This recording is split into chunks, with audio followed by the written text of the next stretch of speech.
Hello, welcome to Granny's Storytime. Today we're reading a book called Etta and the Shadow Taboo.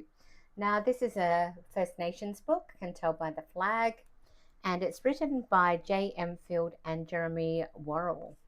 And it says on the back, on the blurb, where is theirs and where is mine?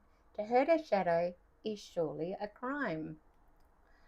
When Etta steps on Bawa's shadow, she learns of the shadow taboo, a Gamilaraay tradition that teaches us to value personal space, both that of others as well as our own. Now, I'm a teacher and I talk about my personal space, my bubble space. And so this book is very much based on that, about that we all have a space that's our own and we need to respect each other.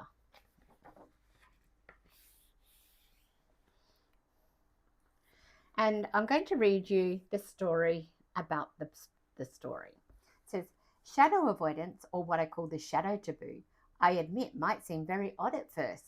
For the young Gamilaraay, however, it contains a great many lessons. The most important, in my view, is the one of respecting personal space of others. A natural consequence of this, of course, is understanding that one's own personal space also deserves to be respected. In practice, if someone is to successfully avoid stepping on the shadow of another, they must ask, where is my shadow? Where is their shadow? Where are they in relation to me? Am I too close? In this way, it invites young ones to not just be aware of their bodies, but aware of their bodies in context. This lesson, though, is an old one. It is no less relevant today.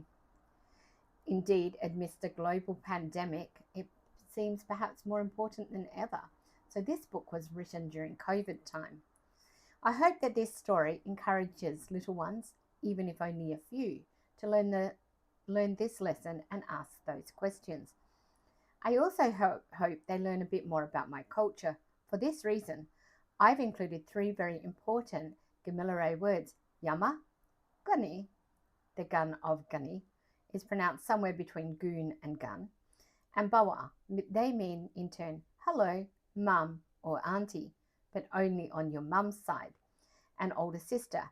Our kinship terms are much more nuanced than English. However, I hope that they get a sense of my mum and grandma, memories of whom tightly woven throughout the story, by J.M. Field, Bigaranga, August 2020. So this is the author's notes.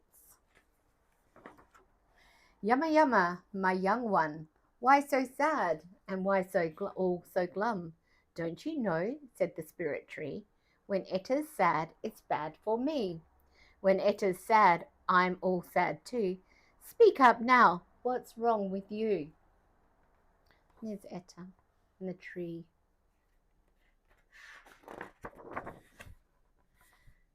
Pawa screamed real loud, you see, and she said, all mean, got get gone from me.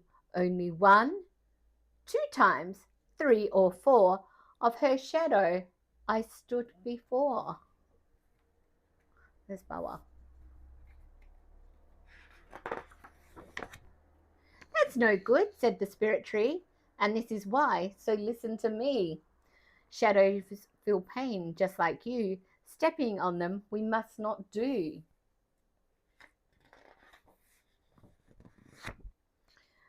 And at that two flowers bloomed so bright, Etta had not seen such a lovely sight.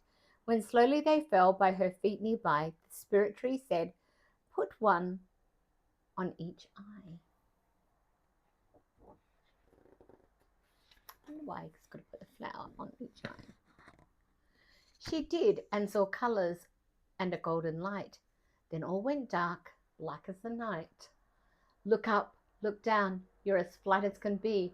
You're a shadow now, laughed the spirit tree. Now go find Bawa and I'll turn you back. But you must be quick or you're stuck like that.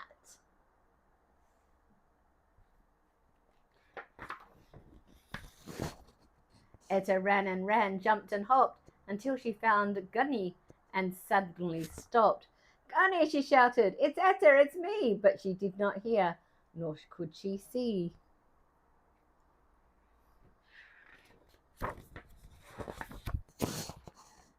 But her shadow heard and asked in reply, oh, why'd you make your Bawa cry?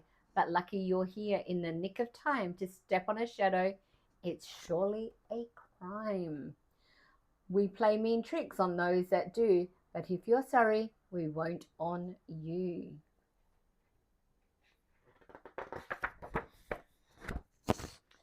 So sorry she was, she promised that day to think and ask and always say, where is theirs and where is mine? To hurt a shadow is surely a crime.